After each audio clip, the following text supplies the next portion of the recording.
Bonjour, je m'appelle Jenna. Merci d'écouter Nos Voix Trans. Ce podcast fait partie du collectif Nouvelles Radios Euphoriques. Vous pourrez en apprendre plus sur le site nre.fm. Holy Days. Ça ressemble à un pseudonyme. Ça ressemble même peut-être à un nom d'actrice porno. Et vous n'auriez pas tort. Holly a la force enviable de vivre sa vie comme elle l'entend. Une transition vraiment tardive lui a donné le goût de ne plus perdre de temps et de vivre à fond. Arrêter de travailler, se consacrer à la découverte et au militantisme, toujours nécessaire pour exister dans la minorité de la minorité. J'ai eu la chance de croiser Holly pendant mes vacances en Bretagne et je suis heureuse de vous la présenter. Cet entretien a été enregistré avec les moyens du bord et en plein air.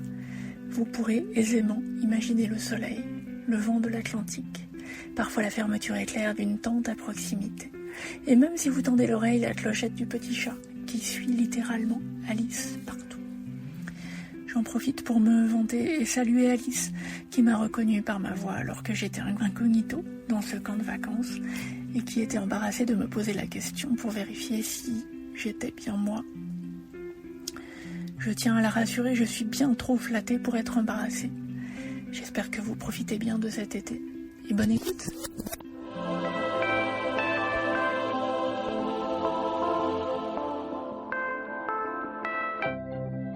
Bonjour Holly.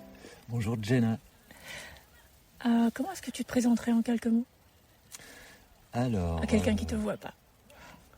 Quelqu'un qui ne me voit pas. J'ai récemment dit que tout au long de ma vie, j'avais très régulièrement changé la manière dont je me définissais, passant à une époque de femme trans lesbienne à aujourd'hui personne trans non-binaire sans orientation sexuelle définie. Et récemment, j'ai même écrit à mes amis, je me représente à vous aujourd'hui, je m'appelle Holly, pronom je. Ouais. Et pour les pronoms que vous emploierez pour moi, ce n'est plus de moi qu'il s'agit, mais de vous. D'accord. Donc c'est là que j'en suis un peu de comment je pourrais me présenter. Est-ce que ça te permet de faire une sorte de sondage pour voir comment les gens te perçoivent ? Non, je dirais pas ça, parce que cette phrase, je l'ai prononcée en fait pour un peu dire à mes amis où j'en étais de mon rapport au genre en fait. Ouais. Je crois que quand tu m'as posé la question, tu me disais comment tu te présenterais à quelqu'un qui te connaît pas ou même qui te voit pas. Ouais. Je suis pas sûr que j'aurais dit tout ça en fait. Ouais. En fait, je pense que je ne dirais rien Oh, ok. de particulier. Ouais. D'accord. Quand est-ce que tu as entendu parler de transidentité la première fois ? Alors je pense que j'avais environ 20 ans. Je ne me situe plus à quelques années près, en regardant une émission sur la transition d'une femme trans, émission qui traitait la transidentité d'une manière pas très agréable à l'époque. Et c'est assez bizarre parce qu'à la fois, j'arrivais pas du tout à m'identifier à la personne que je voyais, et à la fois, est passée cette phrase dans ma tête, un jour je ferai ça. Ouais.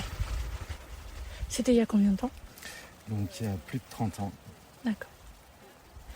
Et comment est-ce que tu as décidé un jour je ferai ça ? À quel moment ? Alors, en fait, cette idée de un jour je ferai ça, dont je me souviens, au moment où je vois cette émission, donc à 18-20 ans, c'est une idée qui est revenue régulièrement dans mon esprit tout au long de ma vie et que je réenfouissais immédiatement parce que ça me paraissait impossible. Ouais. Et j'avais suffisamment d'autres choses à faire dans ma vie, ma famille, mes enfants, mon boulot, mes autres passions, ou mes passions en général, que j'ai réussi à enfouir ça très longtemps jusqu'à ce que je n'y arrive plus. D'accord. Et c'était il y a longtemps ? C'était en 2015 que j'ai annoncé pour la première fois à ma compagne c'est la première personne à qui je l'ai dit que je pensais que j'étais une femme trans. Et les 10 années qui ont précédé, c'est 10 années de descente aux enfers dans une dépression qui m'a amené à en fait être confronté à cette idée que soit je mourais, soit je le faisais. Ouais. Tu l'as fait parce que c'était indispensable, voilà. C'était vital. C'est ça. T'as parlé de ta compagne en premier, ça s'est bien passé ? Non, nous sommes séparés. D'accord. Lors de l'annonce, lors de mon coming out, la minute d'après. Wow, ok. D'accord. Et le reste de ton entourage ? Mes enfants l'ont très bien pris. J'ai été surprise. J'ai 3 enfants. 2 enfants qui avaient 18 et 25 ans environ et qui m'ont dit nous papa on t'aime, tu fais ce que tu veux, l'important voilà, c'est que tu sois heureux, ont-ils dit à l'époque encore je pense. Ouais. Et une 3e enfant qui avait 8 ans et qui a pris ça tout naturellement. Ouais. Je me souviens qu'elle me disait c'est super, je vais pouvoir t'apprendre à te maquiller. Oh. Oui. Trop chou. Et comment tes enfants t'appellent maintenant ? Alors, mon enfant le plus grand m'appelle papa. Mon second enfant m'appelle Holly. Ouais. Et mon 3e enfant m'appelle ou papa ou babam. Ok. Voilà. Très bien. Comment est-ce que tu as choisi, organisé, vécu les différentes transitions possibles, administratives, sociales, médicales ? Alors, j'ai commencé par ce que j'appellerais ma transition sociale. Enfin, alors oui, j'ai commencé par ça, mais elle s'est étalée dans la durée à mes différents réseaux. Donc, d'abord, mon ancienne compagne, mes enfants, mes amis proches, ma famille, c'est-à-dire mes parents, mes sœurs et tout le reste de la famille, puis en tout dernier, mon travail. Ouais. Donc, et ce s'est étalé sur 1 an et demi à peu près. Ouais. Après ma transition médicale, j'ai commencé à prendre des hormones un peu plus d'1 an après mon premier coming out auprès de mon ex-compagne. Et j'ai finalement décidé de ne prendre que des hormones. En termes de transition médicale, d'ailleurs, j'avais l'intention de ne rien faire d'autre que de dire je suis une femme trans et de m'habiller de manière féminine. Et en fait, c'est sentant la non-validation de la société en général que m'est venue l'envie de prendre des hormones et même l'envie de faire à l'époque une vaginoplastie ou une vulvoplastie. En fait, je m'orientais plutôt vers une vulvoplastie. Ouais. Et en fait, j'ai décidé pour différentes raisons de ne pas la faire. Notamment parce que je pensais que ça allait annuler ma sexualité, la supprimer, l'empêcher. Que je n'avais pas eu de dysphorie de mon corps avant, en fait, de constater la non-validation de la société sur mon ressenti. Ouais. Et que du coup, j'ai décidé, en fait, de me battre contre cette dysphorie qui était apparue à ce moment-là. C'est-à-dire de combattre mon propre cerveau qui avait généré ça par le regard des autres. Pour en sortir, ce qui a mis plusieurs années, parce que très longtemps, j'avais besoin d'imaginer que j'avais une vulve pour me donner du plaisir en me caressant. D'accord. Et c'est plus le cas ? Ce n'est plus le cas. Ok. Donc pour reformuler un peu, c'est la pression sociale qui t'a créé une sorte de dysphorie. Oui. Est-ce que tu dirais que maintenant tu te l'es appropriée ? La raison pour laquelle tu prends des hormones, c'est une raison aussi personnelle, pas seulement la pression sociale ? Tout à fait. Donc, c'est-à-dire que ce qui m'a poussé à prendre des hormones, dans un premier temps, c'est bien la pression sociale. Ouais. Mais une fois que j'avais commencé à prendre les hormones, ce qu'ont provoqué les hormones sur mon corps m'a plu. Ouais. Et du coup, je suis ravi de continuer depuis plusieurs années maintenant à prendre des hormones. Ok. Est-ce que ton orientation sexuelle a changé avec la transition ? Alors, dans un premier temps, non. Ouais. C'est-à-dire que avant ma transition, je me pensais attiré que par les femmes. Donc je me suis pensé lesbienne une fois que j'ai démarré ma transition. Et en fait, la question du corps notamment, et moi ce que j'ai vécu avec mon propre corps, et le rejet, puis la réacceptation de mon pénis. Et le fait de côtoyer des personnes trans, mecs trans, meufs trans, et de savoir la multiplicité des corps et des appareils génitaux qui pouvaient exister sur ces corps, j'ai commencé à me détacher. En fait, alors oui, il y a aussi le fait que j'ai déconstruit le genre.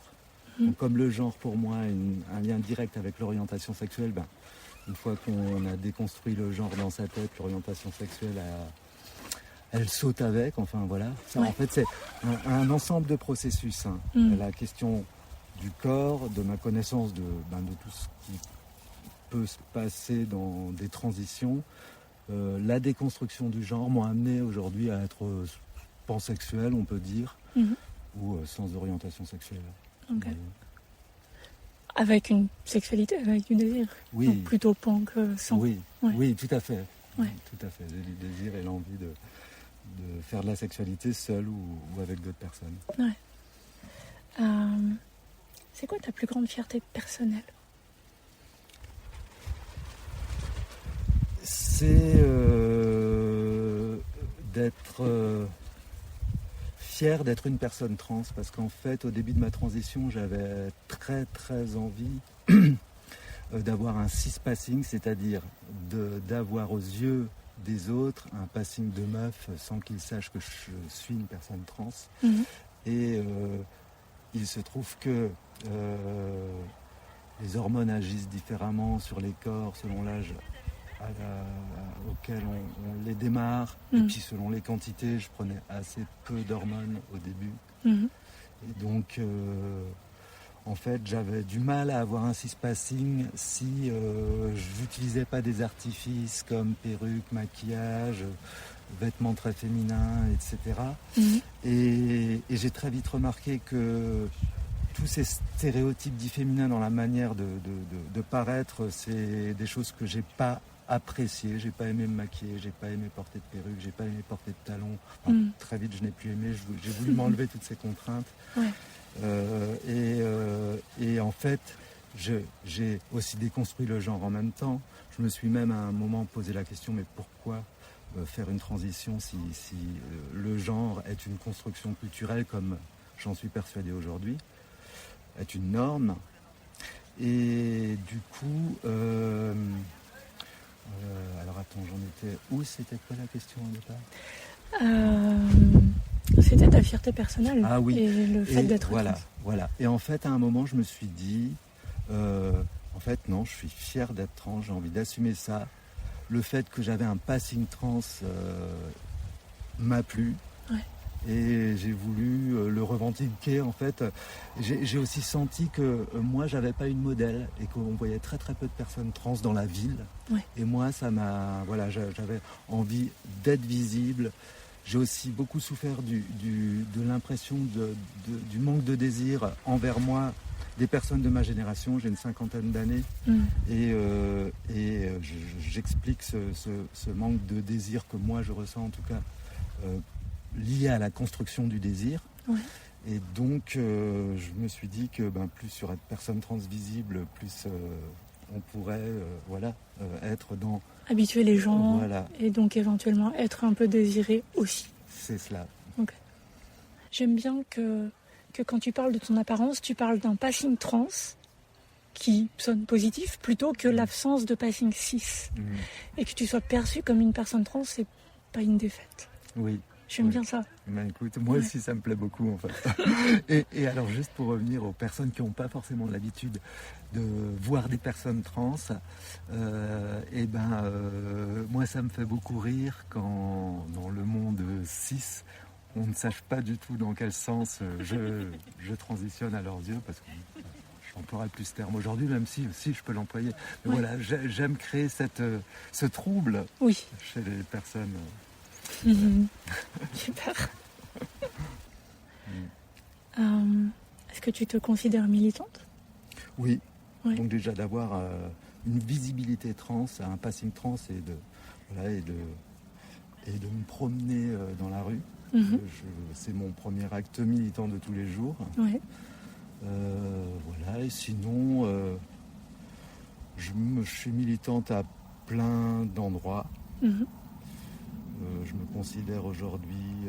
en fait, j'ai militant dans le sens, j'ai envie de remettre en cause toutes les normes. Toutes les normes, en tout cas, qui font du mal, je vais le dire globalement comme ça, particulièrement celles qui me font du mal à moi. Oui. Et en fait, parce que quand on se rend compte de ces normes qui existent, on prend le genre comme exemple, mais en fait, l'ensemble de la culture est rempli de normes. Je pense au salariat, à la famille, etc. Et moi, du coup, j'ai envie de toutes les normes qui font que je vis moins bien que je ne le devrais. Cette phrase n'est pas de moi. J'ai envie de les remettre en cause et d'essayer de trouver des manières d'être ou d'agir ou de fonctionner qui respectent pas la norme, mais me respectent moi. Ouais. Tu sais de qui c'est cette phrase ? J'ai oublié. D'accord. T'as un parcours militant associatif aussi ? Dans des collectifs, ouais. Plus que dans des assos, j'ai fait beaucoup de choses. Et j'ai été bénévole dans une bibliothèque associative féministe qui s'appelle Les Dévoreuses. J'ai fait partie d'un collectif qui a organisé des festivals transpédéguines militants à une époque. Je fais partie d'un collectif qui squatte des lieux pour en faire des lieux d'autogestion. Ouais. Par exemple, actuellement, on a un lieu qu'on souhaite être une maison de quartier autogérée par les personnes qui utilisent ce lieu comme lieu d'activité et d'échange social et de récupération de nourriture et d'objets où tout est basé sur l'échange et le troc et la gratuité. Tout en gardant en tête la sécurité du lieu et la tienne et tout. C'est dans quel coin ? Je suis dans le coin de Nantes, donc à Rezé exactement. Et oui, en tout cas, moi j'ai pas l'impression de me mettre en danger. Ouais. Les personnes qui ouvrent les squats, c'est pas moi. Ouais. Je fais partie du collectif qui utilise les lieux après. Ouais. En l'occurrence, là, c'est un lieu qui appartient à la mairie. D'accord. Voilà. Ouais. C'est quoi ta plus grande fierté militante ? Oui, on peut parler d'un collectif qu'on a créé avec 3 autres personnes, puis une 5e personne nous a rejoint, qui s'appelle le collectif Festin. Ça s'écrit FE2S''TIN. C'est un collectif qui fait du cinéma post-porno. Ouais. Pour nous, le post-porno, pour le dire très rapidement et simplement, c'est faire du cinéma porno autrement. Donc c'est la manière de le faire qu'on veut différente et le résultat à l'écran aussi qu'on veut différent du porno dit mainstream. Donc voilà, une fois que j'ai dit ça, ça peut être beaucoup de choses, mais voilà, en tout cas, on a envie de montrer d'autres imaginaires à l'écran et aussi d'autres manières de fabriquer. On veut que faire un film porno, ce soit une expérience enrichissante, exploratrice, qui aborde des thèmes importants pour nous dans la sexualité, comme le consentement ou sortir des scripts habituels, s'autoriser à explorer, connaître son corps, communiquer, etc. C'est non exhaustif. Oui. Je crois avoir entendu que vous aviez aussi une visée qui n'était pas masturbatoire. Oui, c'est-à-dire que très souvent, nos films contiennent du fond qui est soit parlé, soit qui transparaît à l'écran dans les images qu'on voit et les interactions sexuelles qu'il y a entre les personnes à l'écran. Voilà, donc effectivement, tous nos films, d'ailleurs la plupart de nos films, ne sont pas qu'à visée masturbatoire ou pas du tout. Ouais. Même si certains de nos films, même qui ont un aspect documentaire, on nous renvoie quelquefois que les images explicites de sexualité ont réveillé quelque chose. Voilà, quelque D'accord. chose. Et ça, c'est bonus. Oui. Ouais. Oui. Est-ce que si la visée n'est pas masturbatoire, la visée est plutôt éducative, militante même, sur les éléments que vous avez cités? Oui. Tout à fait. Ouais. Donc nous, il y a quelque chose qui nous rejoint au sein du collectif Festin, c'est l'idée que la sexualité est vraiment un gros souci dans notre société pour plein de raisons, dont la norme cis-hétéropatriarcale en fait partie, mais aussi le fait que la sexualité soit un tabou. Ouais. Voilà, et donc soit très peu apprise, transmise. Il y a très peu d'éducation autour de ça. Il y a du non-dit, il y a cette idée de c'est la vie privée, c'est intime, donc on n'en parle pas. Et justement, c'est ça aussi qui permet de poser des secrets, enfin voilà, et créer toutes sortes de problèmes potentiels. Et nous, on se dit que si la sexualité était une activité comme une autre, et qu'on en parle dès le plus jeune âge, qu'on apprenne le consentement dans toutes ses dimensions, parce que le consentement c'est dans la sexualité, mais c'est dans tous les domaines de la vie. Ouais. Et tout ça participerait certainement à ce que la sexualité cause moins de douleur, voilà. Chez les personnes en général et particulièrement chez les personnes assignées meufs ou chez les personnes trans ou chez les enfants, etc. Ouais. Ça m'a frappé dans la seule œuvre de Festin que j'ai vue pour l'instant, c'est à la fois le fait d'être à visage découvert et sans jouer un rôle. À ce titre, c'est vraiment du documentaire, je pense. Et finalement, l'extrême intimité à laquelle on participe quand on regarde l'œuvre. Oui. C'était beaucoup plus... pas gênant ou intrusif, parce que c'est connoté négatif, mais qui avait cette impression d'accéder à une intimité à laquelle on n'a pas accès d'habitude. Oui, et c'est quelque chose... qui je parle beaucoup moi de mon intimité. Les personnes avec qui j'ai des discussions, des relations autour de moi sont dans la même dynamique. D'ailleurs en fait on s'encourage. J'ai remarqué que quand on avait la générosité de partager son intimité très naturellement, très souvent, en face il se passe la même chose. Comme nous au sein du collectif, pour fabriquer nos films, on a énormément échanger, discuter, parler de nous à des endroits très profonds. Et du coup, c'est aussi cette générosité qu'on s'est offert à nous-mêmes entre nous. C'est quelque chose finalement qu'on offre aussi à travers nos films, je crois,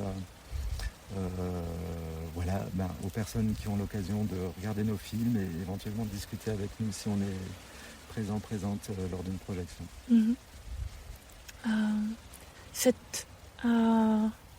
Ce collectif que vous avez créé, qui est comme des amis très proches, je suppose, une sorte de polycule ouvert au public, enfin en tout cas visible par le public. Est-ce que ça a réparé un peu ce dont tu parlais sur le manque de désir pour les personnes de ta génération? Non, ça l'a pas réparé. Ça m'a fait beaucoup de bien. Ouais. De faire ça. Ça m'a transformé. Ouais. Mais ça n'a pas réparé cette douleur-là. C'est pas ça qui l'a réparé. Ok. Voilà, c'est autre chose. Je peux t'en parler bien si sûr. tu veux. Encore récemment, j'écrivais que j'avais cette croyance que je considérais que je ne peux pas être aimé complètement pour tout ce que je suis tant qu'une personne ne me désirera pas sexuellement et fera du sexe avec moi pour cette raison du désir pour moi, de l'élan pour moi. Ouais. Et j'ai rencontré une personne qui a eu ce désir pour moi, qui est une personne à sexe, et qui donc m'a dit son désir pour moi, et m'a dit mais je ne pourrais en partage de corps que t'offrir de la tendresse. Ouais. Donc c'est une personne avec qui j'ai partagé de la tendresse, avec qui j'ai dormi par exemple. Et en fait, ça a réparé cette douleur. Ouais. En fait, je me suis senti totalement aimé par cette personne, juste à l'entendre, à entendre son élan et son désir pour moi, parce que c'est un terme que cette personne emploie. Ouais.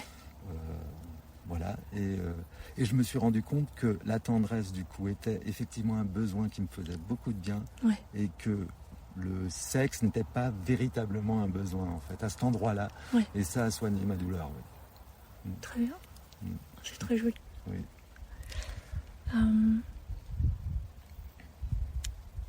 J'ai encore une question sur le militantisme, mais tu as tellement bien fait ce lien vers une partie self-care, réseau de soutien, etc.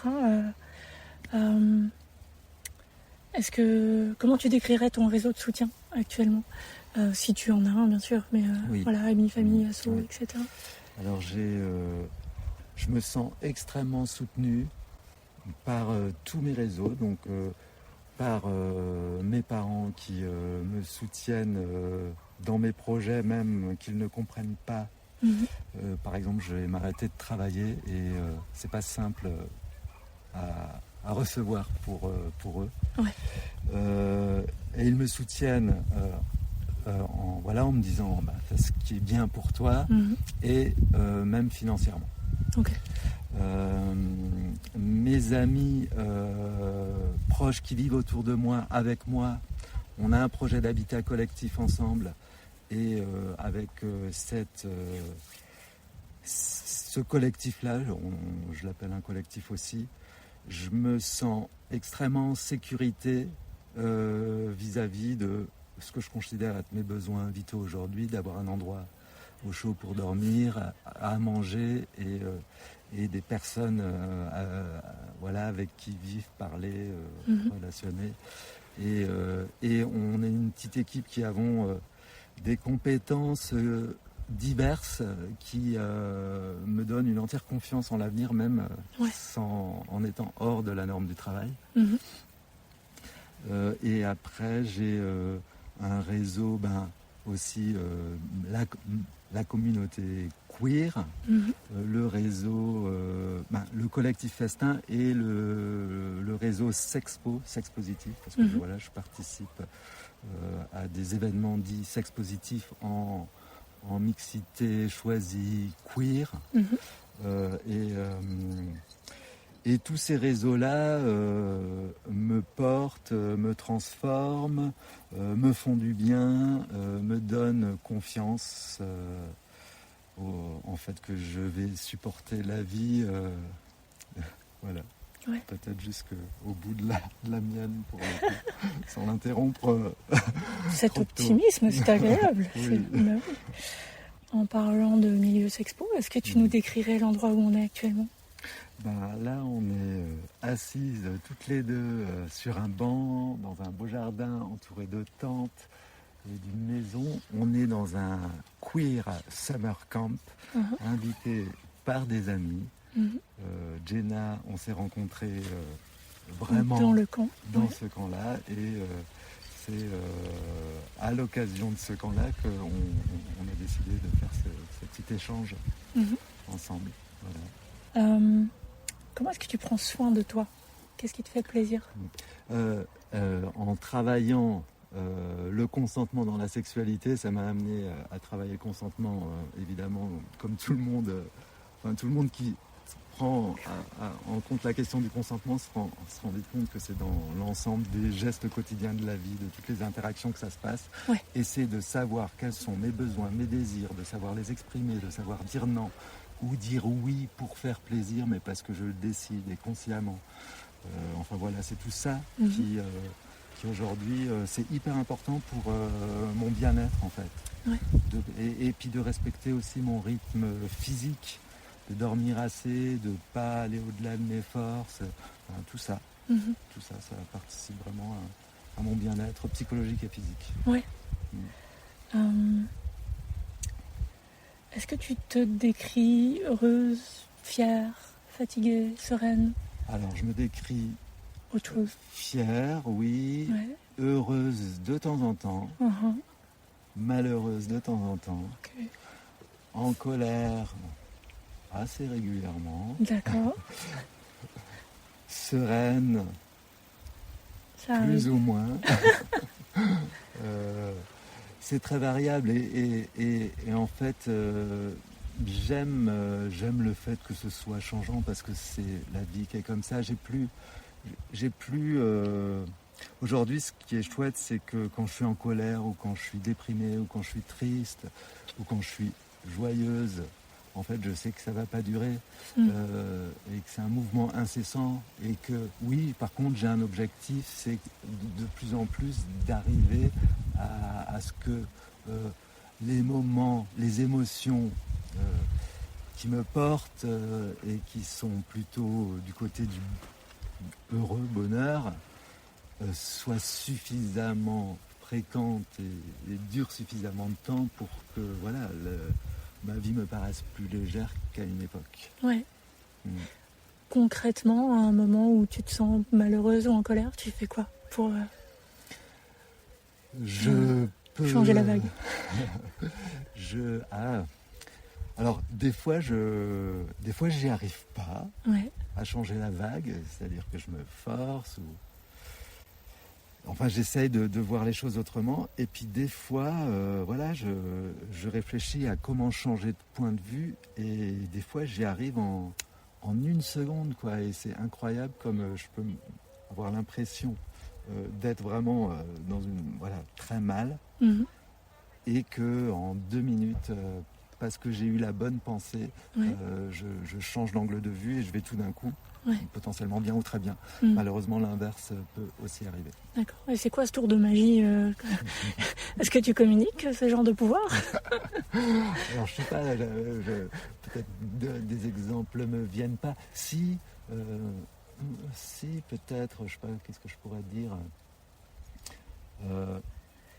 si par exemple récemment je me rendais compte que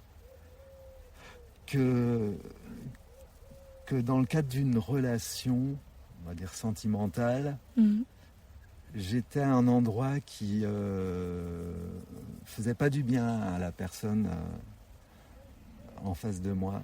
Ouais. Ça me rendait aussi très malheureuse parce que j'étais en train de tomber amoureuse d'une manière que je veux plus, c'est-à-dire ce qu'on appelle l'amour romantique, la manière dont j'avais appris à être amoureuse et qui peut encore m'arriver un peu malgré moi, même si je combats ce type de mécanisme que je sais détecter en moi. Voilà, et ben le simple fait de me dire c'est vraiment quelque chose que je souhaite stopper, ce mécanisme de tomber amoureuse. Je ne sais pas si je suis clair quand je le dis, mais et je suis en train de faire du mal à la personne en face de moi et tout d'un coup cette idée est plus heureuse dans mon esprit et du coup j'arrive en fait plutôt qu'à être malheureuse de tomber amoureuse, j'arrive à stopper ce mécanisme, à être heureuse stopper le mécanisme et de stopper la relation, au moins temporairement, pour que les choses... De l'avoir identifié, Voilà. de prendre du recul, etc. Est-ce que tu saurais expliquer pourquoi est-ce que tu combats ce mécanisme ? Oui, parce que alors moi je vais expliquer ce que ça veut dire tomber amoureuse pour moi, Tout à fait. tel que je l'ai en fait appris moi-même par construction, et là c'est très personnel. C'est-à-dire qu'en fait moi je me rendais compte que tomber amoureuse c'était ne plus penser qu'à l'autre, en pensant à l'autre avoir un énorme sourire sur le visage. Au plus aucun souci de ma vie à ce moment-là en fait ne semble avoir d'importance. Et j'ai remarqué qu'en fait, ce phénomène m'arrivait que je connaisse, même si je ne connaissais pas la personne. C'est-à-dire que je l'avais croisée dans une soirée, on avait discuté 3 minutes, etc. Donc déjà, maintenant, comme je suis pansexuel, je me suis rendu compte que moi, aujourd'hui, pour éveiller mon désir, j'ai besoin de connaître une personne assez, beaucoup en fait, pour me rendre compte que voilà, il y a plein d'endroits où je l'aime et finalement le désir apparaît. Et donc là, j'ai l'impression que c'est un vrai désir qui a un sens. Or, ce désir que je pouvais avoir, c'était plus pour moi aimer l'amour qu'aimer la personne que je connaissais pas forcément. Oui. Et du coup, j'en ai déduit que c'est mon cerveau qui fabriquait une sorte de fantasme de l'amour. Oui, et de la personne. Et de la personne. Oui. Et que tout ça n'était pas réellement basé sur du concret en lien avec la personne. Et que du coup, c'est un sentiment voilà, que je trouve pas juste, en fait, pas bien placé. Et envahissant pour toi. Oui, ouais. Oui. Et qui, en plus, a facilement tendance à faire du mal dans une relation si on n'est pas au même endroit, si on, voilà, enfin, pour plein de raisons, et selon comment l'autre est vis-à-vis de ce sentiment amoureux. Est-ce qu'il a envie de voir la personne souvent, pas souvent, enfin, très vite, il peut y avoir toutes sortes de frustrations chez l'une, chez l'autre. Voilà. Donc, je préfère aujourd'hui aimer les personnes, voilà, pour ce que je ressens chez elles. Et pour les avoir bien connues, en fait, une fois que tu les connais. C'est ça. Et puis, je sais en plus que c'est un ensemble de choses comme leur comportement que j'observe avec les autres dans la société, leurs pensées, leurs idées, voilà. Et du coup, tout ça, ça demande en fait du temps pour se rendre compte. Voilà. Est-ce que militer fait partie des choses qui te rendent heureuse ? Oui. Ouais. Oui. Très bien. Est-ce que tu as un but ? Non, je crois que tu as déjà répondu. Est-ce que tu as un but dans la vie sur la sécurité que t'apporte le foyer que tu as créé ? Est-ce que tu t'imagines vieille ? Comment est-ce que tu te vois vieille ? Alors, en tout cas, je vais dire les choses comme ça. Je ne sais pas. Ce qui est sûr, c'est que ça fait longtemps que je réfléchis à la mort. J'ai l'impression que pour moi, en tout cas, je vais passer ma vie à apprivoiser ma mort. J'ai une 50aine d'années, donc c'est une question auquel je pense depuis longtemps. Et à mon âge, elle a plus d'acuité, presque tangible. Voilà, elle est plus concrète qu'elle l'était à 20 ans, 30 ans, etc. Et ce que je sais, c'est que j'ai envie de mourir entouré des gens que j'aime. Alors, 2 gens que j'aime. J'ai pas envie d'être dépendante, ça c'est très personnel, donc ou de souffrir. Donc moi j'ai décidé, je sais pas si j'en aurai la force et le courage, mais en gros, si à un moment je suis trop malade ou je souffre trop, j'aimerais en fait provoquer ma mort, entouré des 2 personnes que j'aime. J'ai pas envie de finir en EHPAD par exemple. Oui. Voilà. Ok. Bon, c'est noté. On va s'approcher d'une conclusion. Est-ce que tu aurais des conseils à donner, par exemple, à des personnes trans plus jeunes ou des conseils à donner de manière générale? Non, je crois que j'ai pas envie de donner de conseils comme ça, d'une manière générale. Mais ou peut-être ouais. Alors c'est pas un conseil, mais je vais quand même dire quelque chose. Je pense que c'est véritablement en soi qu'on trouve, qu'on peut chercher les ressources qui peuvent nous permettre de mieux vivre. Ouais. Bien sûr, tout le monde n'arrivera pas à les trouver. Bien sûr, on a besoin des autres, ou des livres, ou de l'art et de la culture, enfin de toutes sortes d'outils ou de ressources qu'il faut aller chercher du coup. Pour nous accompagner, mais il faut avant tout compter sur nous-mêmes. Voilà. Ok. Donc le créer soi-même. Oui. Ok. Est-ce qu'il y a quelque chose que tu aurais aimé voir ou savoir plus tôt dans ta vie? Ah oui, je pense que j'aurais aimé prendre conscience de ce que c'est cette norme du genre et des normes en général, oui. Parce que je l'ai compris très tard. Et c'est pas très intéressant de passer l'autre moitié de sa vie à déconstruire tout ce qu'on a construit pendant la première moitié. Franchement, si on pouvait se passer de ça. S'économiser ça. Ouais. Mais en même temps, c'est l'expérience de vie la plus intéressante et enrichissante et transformatrice que j'ai vécue. Ouais. Et quelque part, je suis aussi contente de mon parcours. Ça fait ce qui tu es maintenant. Voilà, exactement. Qui que ce soit, puisque c'est pas clair. Exactement. Yes. Est-ce que tu veux nous donner les liens pour Festin, les œuvres auxquelles tu as participé, etc. Comment est-ce qu'on te trouve en ligne, si c'est trouvable? Pour l'instant, à part notre adresse mail que je vais citer, festin, accroché sans, donc FE2STIN, @protonmail.com. Ouais. On a un projet de site internet qui n'existe pas encore. On souhaite un jour mettre, en tapant Festin, on trouvera un jour un site où il y aura toutes les infos, comment nous contacter, comment voir les films ou vous aider peut-être. Ou nous rejoindre. Est-ce qu'on peut contribuer Oui, Festin c'est un collectif ouvert, bien sûr, il faut se coopter, il faut se rencontrer, il faut se coopter, mais on peut nous rejoindre. Et en tout cas venir nous voir et nous connaître. D'accord. Et merci beaucoup, Holly. Merci beaucoup, Jenna. Au revoir. Salut.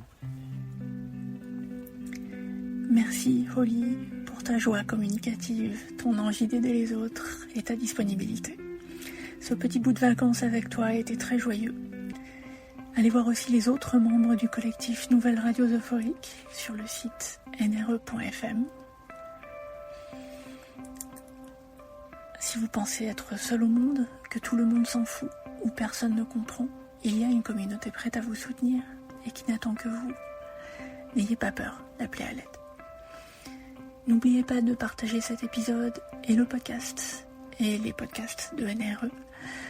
Mettez des likes, des étoiles et des pouces là où vous pouvez, tout ça aidera la visibilité et l'acceptation de nos voix trans, une oreille à la fois. Ici ou ailleurs, merci d'écouter nos voix trans. À bientôt.